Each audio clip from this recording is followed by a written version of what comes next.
बिस्मिल्लाहिर्रहमानिर्रहीम। बेटा अस्सलाम वालेकुम। Welcome to lecture number 2 chapter number 15। तो ब्रुकफील्ड पर हवाई हमला हुआ है, जर्मन्स ने बेटा किया है।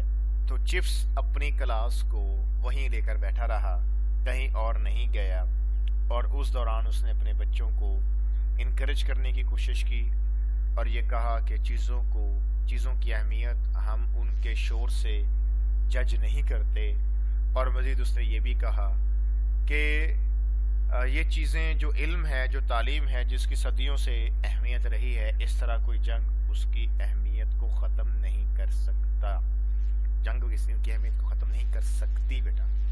उसके बाद उसने पूछा कि क्या आप में कोई बच्चा है जो खुद से तर्जुमा करना चाहे। मेनॉर्ड ये एक बच्चे का नाम है। चुबी जो मोटा सा था, टोंट लेस, निडर, क्लेवर एंड इम्प्यूडेंट। इम्प्यूडेंट तो थोड़ा सा rude type, insolent type. Said, मेनॉर्ड सेड, यानी पूरा ऐसे सेंटर में हमने ये एडजेक्टिव लगा दिए। तो सब्जेक्ट और उसके वर्ब के दरमियान जब हम इस तरह कोई ग्रुप ऑफ नाउन्स लगाएं या एडजेक्टिव्स लगाएं तो हम उनको, या कोई फ्रेज लगाएं, क्लॉज लगाएं, तो उसको किससे सेपरेट करते हैं बेटा? कॉमे से सेपरेट करते हैं। तो ये हमने इसको कॉमे से सेपरेट कर दिया। आई विल सर, जनाब मैं इसको तर्जुमा करूंगा, मेनॉर्ड ने कहा। तो चिप्स ने आगे कहा वेरी गुड, बहुत अच्छे। Turn to page 40, page number 40 पे जाओ। इसको हमने इस वजह से कलर डिफरेंट दिया बेटा।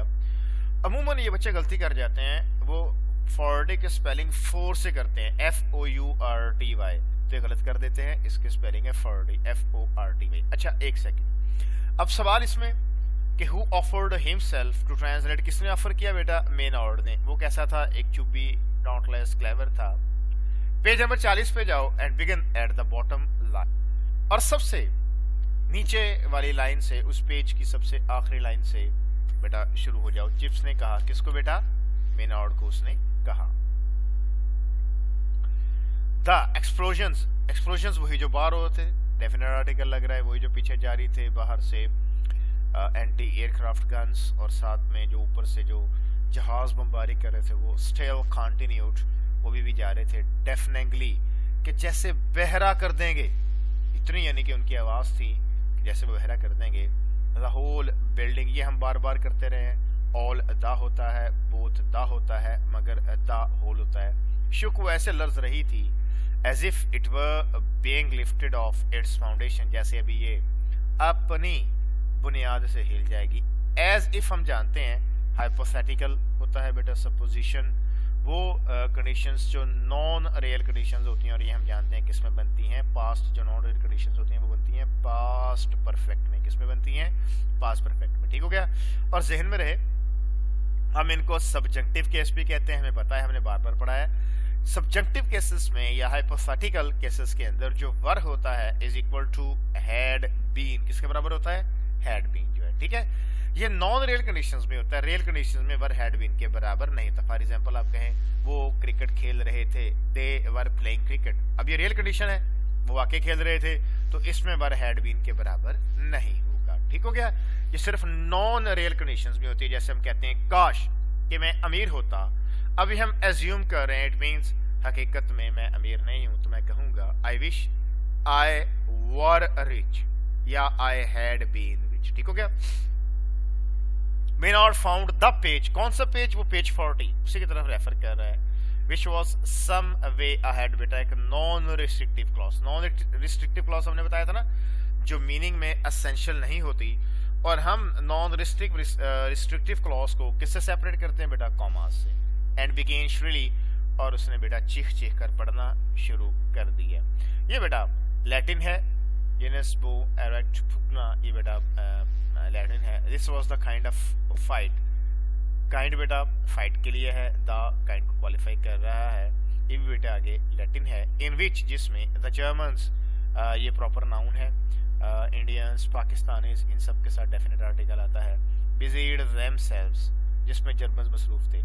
अब चिप्स उनको पढ़ा रहा था जूलियस सीजर, वो कोई 2000 साल पहले का था, और अब इनके ऊपर किसने हमला किया हुआ है? जर्मन्स ने। तो चिप्स ने उनको वही चीज बताई जिसमें वही कुछ हो रहा था जो अब उनके साथ हो रहा है। अब जैसे जर्मन्स ने अटैक किया हुआ था उस वक्त भी उसमें जर्मन्स अटैक कर रहे थे। पर sir that's good, that's really very funny Indeed sir.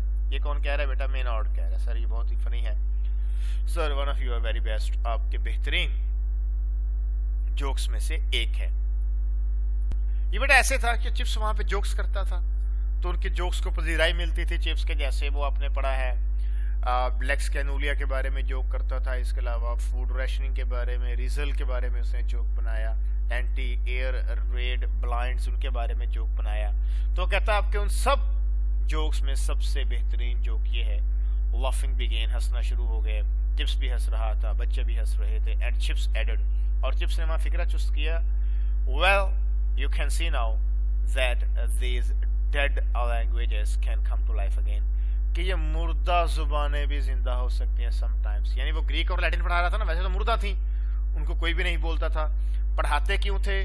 क्योंकि ये मानते थे कि जो तहजीब के बानी हैं वो रोमन्स हैं और ग्रीक है, और इंग्लिश सारी की सारी ग्रीक से और रोमन से ड्राइव हुई है, तो इसलिए बेटा उसको पढ़ाया जाता था। ठीक है। आफ्टरवर्ड्स दे लर्न, अच्छा हाउ मच डैमेज डिड अकर, वो कितना डैमेज हुआ बेटा बमबारी के नतीजे में, इसको हाईलाइट करते हुए उन्हें मालूम पड़ा that 5 bombs had fallen in and around Brookfield. अच्छा यहाँ पर ब्रुकफील्ड से मुराद ब्रुकफील्ड स्कूल नहीं है, इससे मुराद है ब्रुकफील्ड का गांव। ब्रुकफील्ड में हो सकता है कोई फौजी अहम तनसीब हो, क्योंकि जंगों में अहम फौजी तनसीबात को निशाना बनाया जाता है। द नियरेस्ट ऑफ देम, उनका सबसे करीबी जो था just outside the school ground, जो उनका स्कूल था, उनके जो ग्राउंड्स थे उसके पास ही गिरा था। 9 persons had been killed, 9 लोग बेटा मारे गए थे इसमें। ये उसका नतीजा था बेस का, इसको हाईलाइट कर लें कि जब ब्रुकफील्ड गांव पर हमला हुआ, ब्रुकफील्ड स्कूल पर हमला हुआ, तो उसने कितना डैमेज किया। द स्टोरी वॉज टोल्ड, ये कहानी सुनाई गई। यही कहानी कौन सी है? लाफिंग बिगेन एंड एडेड, और चिप्स ने कहा जी अपने परेशान नहीं होना, ये चीज़ें आपको गैर अहम लग रही हैं लेकिन ऐसा हो नहीं है। रीटोल्ड बताई गई। इम्बेलिश्ड सजाना संवारना बेसिकली एग्जेजुरेशन में आता है, मुबालगा आराई में आता है, क्योंकि जो सजाना संवारा होता है बेटा वो उसकी ओरिजिनल कंडीशन को हम बढ़ा रहे हैं ना, और मुबालगा आराई यही होता है। द डेयर ओल्ड बॉय यानी चिप्स को कह रहा है, नेवर टर्न्ड हायर, जरा भी परेशान नहीं हुआ। Even found some old tag, बल्कि उसने कोई रेफरेंस ढूंढ दिया टू इलस्ट्रेट, एक्सप्लेन करने के लिए व्हाट वाज गोइंग ऑन, कि उस वक्त क्या जारी था। यानी कि उस वक्त वो जूलियस सीजर पढ़ रहे थे, उसमें जर्मन्स के अटैक की बात हो रही थी, और साथ ही में रियल कंडीशन के अंदर भी उनके ऊपर जर्मन्स ने हमला किया हुआ था। समथिंग इन सीजर हमने बताया था ना आपको बेटा लास्ट लेक्चर में, एक रोमन ये वो था कमांडर था, और इसने रोमन रिपब्लिक को जो है नेस्तनाबूद किया, और रोमन एम्पायर दुनिया के ऊपर सुपर पावर बनकर उभरी। अबाउट द वे, दा बेटा वे को क्वालिफाई कर रहा है। द जर्मन्स फॉर, इस तरह जर्मन्स ने लड़ाई की थी। जर्मन्स अगेन यहाँ पर क्या है? प्रॉपर नाउन है बेटा, दा इसको क्वालिफाई कर रहा है। ठीक है। यू वुडंट थिंक, आप तो सोचोगे भी नहीं, there were things like that in Caesar, कि वो जो जूलियस सीजर है उसमें इस तरह की बातें होंगी। वुड यू, क्या वाकई आप सोचते हो? ये क्वेश्चन टैग, ये क्या है बेटा? Question tag. क्वेश्चन टैग के बारे में आपने 4 बातें जहन में रखनी है। क्वेश्चन टैग के बारे में आपने कितनी बातें जहन में रखनी है? 4। नंबर 1, क्वेश्चन टैग से पहले comma, number 1। Number 2, question tag के बाद फुल स्टॉप। ठीक है। नंबर 3, जो स्टेटमेंट का टेंस होगा, देखें यहाँ वुड वगैरह है, वही बेटा क्वेश्चन टैग का टेंस होगा। यानी यहाँ अगर इज़-ए-मार होता, यहाँ भी इज़-ए-मार, यहाँ वाजवर होता है, यहाँ भी वाजवर, यहाँ सेकंड फॉर्म होती है, यहाँ भी सेकंड फॉर्म। ठीक हो गया? टेंस सेम होगा। और चौथी और आखिरी बात कि अगर स्टेटमेंट नेगेटिव है, जैसे देखिए नेगेटिव है, तो क्वेश्चन टैग पॉजिटिव होगा। अगर स्टेटमेंट पॉजिटिव तो क्वेश्चन टैग नेगेटिव। यानी यहाँ अगर वुड होता तो यहाँ पर क्या होता? Wouldn't.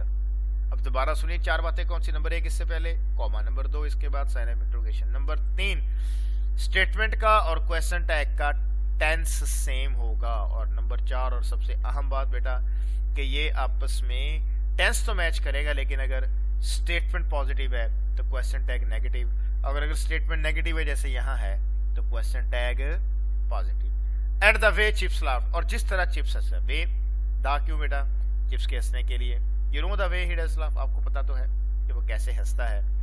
The tears all running down his face, आंसू बहना शुरू हो गए थे उसके चेहरे पर। ऐसा होता है बात का, हंसते हंसते भी लोगों की आंखों में आंसू बेटा आ जाते हैं, इसलिए कहते हैं आंसू दो तरह के होते हैं। Never seen him laugh so much, मैंने अपनी जिंदगी में उसे इतना हंसते हुए नहीं देखा। सी जो वर्ब है ये अपने बाद बेयर इन्फिनेटिव लेता है। आपने फर्स्ट ईयर में भी पढ़ा है, मिस्टर मराना the harness man saw you pick up the pocket book, not picking up. See और हेयर दोनों अपने बाद बेटा बेयर इन्फिनेटिव लेते हैं। मैंने उसे गाना गाते हुए सुना, I heard him Singh a song. अगर आप कहेंगे I heard him singing a song तो वो गलत हो जाएगा, मैंने उसे इतना हंसते हुए नहीं देखा। He was a legend, वो एक लेजेंड था। लेजेंड एक तो फिक्टिशियस कहानी को कहते हैं, एक लेजेंड बेटा उस शख्स को जिसे दुनिया जानती हो, मशहूर मारूफ जैसे अब कहते हैं कायद आजम was a legend with his old and tattered gown, पुराना और फटा हुआ गाउन। बेटा वो रॉसन ने इतराज लगाया था ना, चिप्स को ये बात कभी गैर माकूल नहीं लगी तो उसने कहा ठीक है अगर मैं पुराना गाउन पहन लेता हूँ तो इसमें कोई मुज़ायका नहीं है, वो अभी भी वही पहनता था।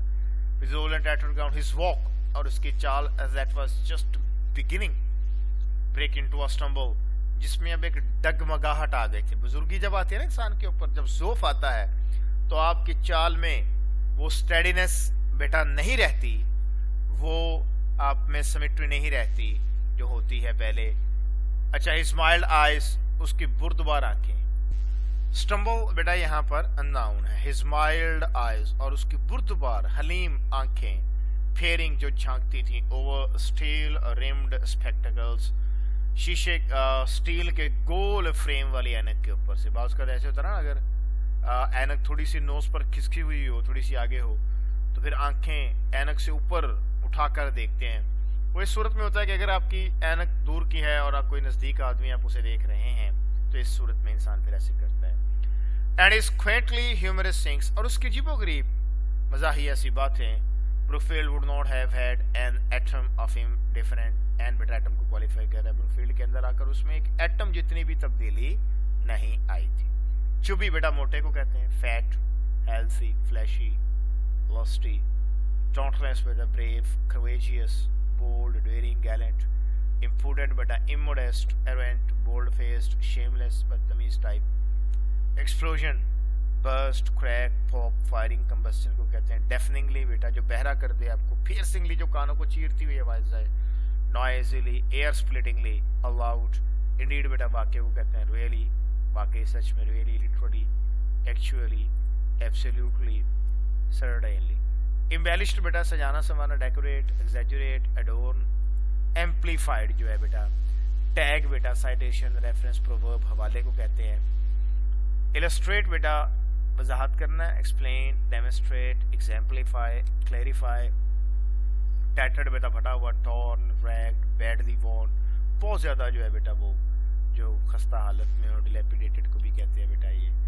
और स्टम्बल बेटा डगमगाहट, लड़खड़ाहट, स्लिप, फॉल, स्पिल, टम्बल को कहते हैं बेटा, माइल्ड जैसे भी गुजरा बताया आपको, बुर्दबार को कहते हैं बेटा, moderate, kind, sympathetic, gentle, temperate, peer बेटा झांकना, gaze, eye, glare, look, peep को कहते हैं, और क्वेंटली बेटा अजीबोगरीब को कहते हैं, स्ट्रेंजली, ऑडली, इन अ क्वेंट मैनर को बेटा कहा जाता है, ह्यूमरस बेटा मज़ाहिया, फनी, कॉमिकल, अम्यूजिंग और कॉमिक बेटा।